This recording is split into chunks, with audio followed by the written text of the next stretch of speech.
अस्सलाम वालेकुम, Adnan real channel में खुशामदीद। आज हम डिस्कस करेंगे कि रियल एस्टेट एजेंट या प्रॉपर्टी डीलर हमें करोड़ों की ट्रांजैक्शन में कैसे नुकसान से बचा सकते हैं या कैसे हमें जो है एक सेफ ट्रांजैक्शन की हेल्प कर सकती हैं।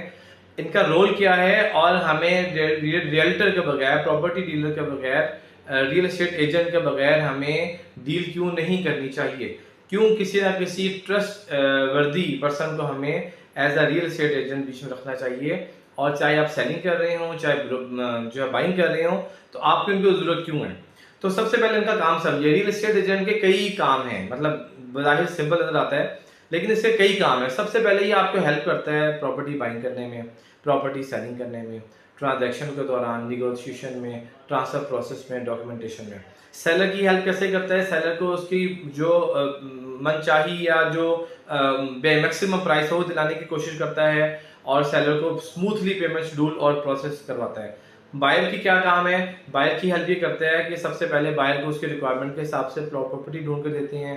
प्रॉपर्टी चाहे वो घर हो, चाहे प्लॉट हो, चाहे अपार्टमेंट हो, और जो है जिस बजट में वो चाहते हैं उस बजट में ढूंढ के देते हैं। और तीसरी बात ये है कि वो जो डॉक्यूमेंटेशन है, डॉक्यूमेंट के प्रोसेस में, ट्रांसफ़र के प्रोसेस में हेल्प करती हैं। तो उसमें जो इम्पोर्टेंट बात ये है कि रियल एस्टेट एजेंट की दोनों को ज़रूरत है। सेलर को भी ज़रूरत है, बायर को भी ज़रूरत है। बाद मरतबा सेलर क्या करते हैं कि जो है वो कोशिश करते हैं कि बायर के बगैर जो है, मतलब सॉरी,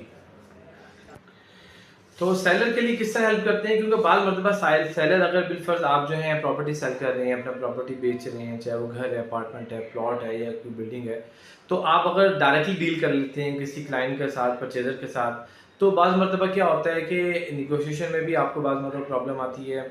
अगर वो कर भी देते हैं, आप उसे अलाउड भी कर देते हैं, तो बाद मरतबा पेमेंट रिसीव करने में आपको प्रॉब्लम आती है। तो हमारा मशवरा यही होता है कि बेचने वाले को भी ज़रूरत है कि वो किसी अपने ट्रस्टेड, जो जिनके साथ वो ट्रस्ट लेवल है, उन रियल एस्टेट एजेंट को बीच में रखें। उसमें उनको बेचने में भी प्रॉब्लम नहीं है। बाद मरतबा बेचना भी, selling is not easy job, क्योंकि जब आप बेचने जाते हैं तो बहुत ज़्यादा स्टेप्स आपको गुजरना पड़ता है। आपको क्लाइंट को प्रॉपर्टी दिखानी पड़ती है, रेट्स बताना पड़ता है, कॉल रिटर्न करनी पड़ती है, बेवक्त जो है आपको लोग डिस्टर्ब करते हैं।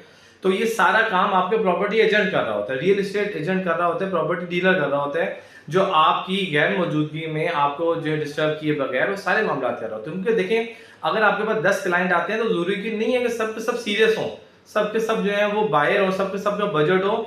बहुत सारी चीजें हैं जो कि आपको साइड पे करके आपको सिर्फ वो चीज डीलर या एजेंट जो है पेश करता है जो सीरियस है और जो करीब करीब आ जा रही है। तो इस हैसल से बचने के लिए, परेशानी, टेंशन से बचने के लिए प्रॉपर्टी एजेंट का बहुत ज़रूरी है जो है उसका बीच में रखें।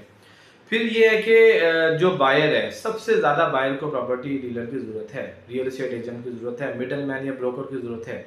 उसकी वजह क्या है? क्योंकि उसकी सर्विसेज सबसे ज़्यादा उसको फ़ायदा देती हैं। क्योंकि बायर देखें, सबसे पहले वो अपनी रिक्वायरमेंट प्रॉपर्टी उसको ढूंढ के देते हैं, क्योंकि ये ढूंढना एक आसान काम नहीं है। दूसरी बात ये है कि उसकी बजट के हिसाब से देखना। फिर तीसरी बात ये है कि उनके मोड ऑफ पेमेंट के हिसाब से। बाद मतलब मोड ऑफ पेमेंट में 10 प्रॉपर्टीज़ हैं, तो ये डीलर को पता होता है, प्रॉपर्टी डीलर को पता होता है, रियल एस्टेट एजेंट को, कि कौन से सेलर है जो कि property plan mode of payment में रिलैक्सेशन दे देगा। कौन सा एजेंट जो ऑनर है या सेलर है, वो अगर हम उसको डाउन पेमेंट दें तो वो रिलैक्सेशन दे देगा, उसमें आपको जो डिस्काउंट दे देगा, उसमें आपको जो है वो रेट कम कर देगा। तो ये उसको पता होता है, क्योंकि वो सबसे डील कर रहा होता है, सबसे राब्ते में होता है। कौन सी प्रॉपर्टी आपको जो है ज़्यादा टाइम के साथ मिल सकती है, कौन सा प्रॉपर्टी में आपको रेंट अच्छा आ सकता है, कौन सा प्रॉपर्टी आपको जल्दी जो है नेक्स्ट टाइम सेल आउट करें तो आपको सेल हो जाएगी। बाद मरतबा बायर प्रॉपर्टी भी ठीक ले लेते हैं, डॉक्यूमेंट्स भी ठीक होते हैं, रेट भी ठीक होता है, लेकिन जब वो सेल आउट होने जाता है तो रीसेल वैल्यू नहीं होती। तो यहाँ पे इशू आता है उनके लिए। तो ये चीज़ें बड़ी देखनी पड़ती हैं कि आप किस प्लानिंग से ले रहे हैं। आपने लॉन्ग टर्म रहना है, आपने शॉर्ट टर्म रहना है, आपने लिया है और जो कुछ महीनों बाद ये साल 2 साल में सेल आउट करना है, आप एप्रिसिएशन का माइंड से ले रहे हैं। तो बहुत सारी चीज़ें मैटर करती हैं, जो as a real estate agent जो है वो आपको वो डील करता है, आपको अंडरस्टैंड करता है और आपकी रिक्वायरमेंट फुलफिल करता है। तो इसमें आपने ध्यान में रखना है कि सबसे ज़्यादा बायर, फिर सबसे ज़्यादा इंपॉर्टेंट क्या बात होती है, आपको चीज़ भी मिल गई, रेट भी डिसाइड हो गया, सब कुछ आपको सूट कर रहा है, लेकिन डॉक्यूमेंटेशन भी एक चीज़ है। डॉक्यूमेंटेशन में आपने बहुत ज़्यादा मोहतात रहना एज अ बायर, क्योंकि पाकिस्तान जैसे मुल्कों में यहाँ पे डॉक्यूमेंटेशन के इश्यूज आते हैं। तो उसमें हम तो ये सजेस्ट करते हैं हमेशा सबको, चाहे वो जनरल बायर है, चाहे वो इन्वेस्टर है, चाहे वो हमारे रियल एस्टेट के दोस्त हैं, कि जो है हमेशा जो है वो डॉक्यूमेंटेशन पे कंप्रोमाइज़ ना करें, कभी भी ना करें। कहीं भी आपको जितना मर्ज़ी फ़ायदा हो रहा हो, एज़ एन इन्वेस्टर भी कहीं भी आपको फ़ायदा हो, सस्ती चीज़ मिल रही है, बाद मतलब सस्ती चीज़ पे आपको कान खड़े होने चाहिए। मामला ये है कि यहाँ मामला उलट होता है, क्योंकि लालच कहते हैं ना, लालच बुरी बला है, ग्रीड इज़ अ कर्स। तो लालच से आपने बचना है। तो सबसे ज़्यादा जो है वो रियल एस्टेट एजेंट आपको एज़ अ बायर डॉक्यूमेंटेशन में आपको गारंटी देता है, डॉक्यूमेंटेशन में रिस्पॉन्सिबिलिटी लेता है, डॉक्यूमेंटेशन में आपकी हेल्प करता है। और वो डॉक्यूमेंट जो जिस सीक्रेट डॉक्यूमेंट्स होते हैं, एक अच्छा रिलायबल एजेंट जो है, रिलायबल और लॉन्ग टर्म काम करने वाला जो है डीलर, आपको सही चीज़ लेके देगा, डॉक्यूमेंट्स में कोई कंप्रोमाइज़ नहीं करेगा। और आपको, और एक और इसमें बात है कि बाद मर्तबा, ये तो एक अलग टॉपिक है, लेकिन बाद मर्तबा आपको चीज़ थोड़ी सी महंगी लग रही होती है, लेकिन डॉक्यूमेंट्स को ठीक होते हैं। तो हमारा मशवरा ये होता है कि आप प्राइस को फिलहाल ना देखें, अगर आप अफोर्ड कर सकते हैं तो प्राइस की बजाय आप डॉक्यूमेंटेशन और लोकेशन को देखें कि अगर आपको अच्छी लोकेशन में अच्छी चीज़ मिल रही है तो ये प्राइस बाद में कवर हो जाएगी, बाद में रेट्स इंक्रीज हो जाएंगे और आपकी चीज़ अच्छे रेट पर जल्दी सेल आउट होगी अगर आप इस माइंड ऑफ सेट से ले रहे हैं, तो लिविंग भी वहाँ अच्छी होगी। तो ये थोड़ी सी टिप्स थी कि आया कि रियल एस्टेट एजेंट की क्या अहमियत है, क्या इंपॉर्टेंस है। तो प्रॉपर्टी में जब आप करोड़ों की प्रॉपर्टी लेने जाते हैं, जब इतनी बड़ा रिस्क लेने जा रहे हैं, तो आप 1% या 2% प्रॉपर्टी डीलर के कमीशन को ना देखें।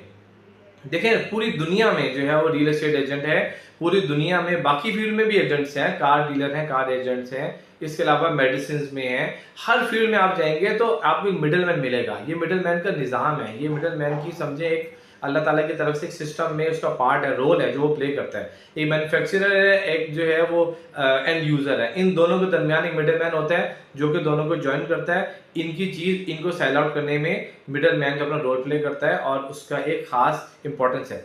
तो पूरी दुनिया में रियल एस्टेट एजेंट हैं और लोग जो हैं 99% रियल एस्टेट एजेंट के थ्रू ही चलते हैं और उनकी बहुत ज़्यादा अलग उनकी वो है, परसेंटेज भी ज़्यादा होती है, दूसरों के साथ एग्रीमेंट भी होता है कि आप जो हैं उनके साथ अगर बाउंड हैं तो आप इतने टाइम पीरियड के लिए उनके साथ ही बाउंड हैं, as a seller, as a buyer, दोनों तरीके से आप रजिस्टर करते हैं और उसके बाद वो आपकी बिहाफ पर आपकी जगह। और एक रियल एस्टेट का काम, रियल एस्टेट एजेंट का काम भी यही है कि वो अपने आप को एज अ सेलर की जगह रखे या एज अ बायर की जगह रखे और दोनों को अपना समझ के, एज अ बायर वो काम कर रहा है तो बायर को ऐसा ऐसे चीज लेके दे जैसे वो अपने लिए चीज ले रहा है, और सेलर को ऐसी चीज सेल कर जैसे वो अपनी चीज सेल कर रहा है मैक्सिमम प्राइस पे, और दोनों को जो है वो मैक्सिमम बेनिफिट दिलाने की कोशिश करें।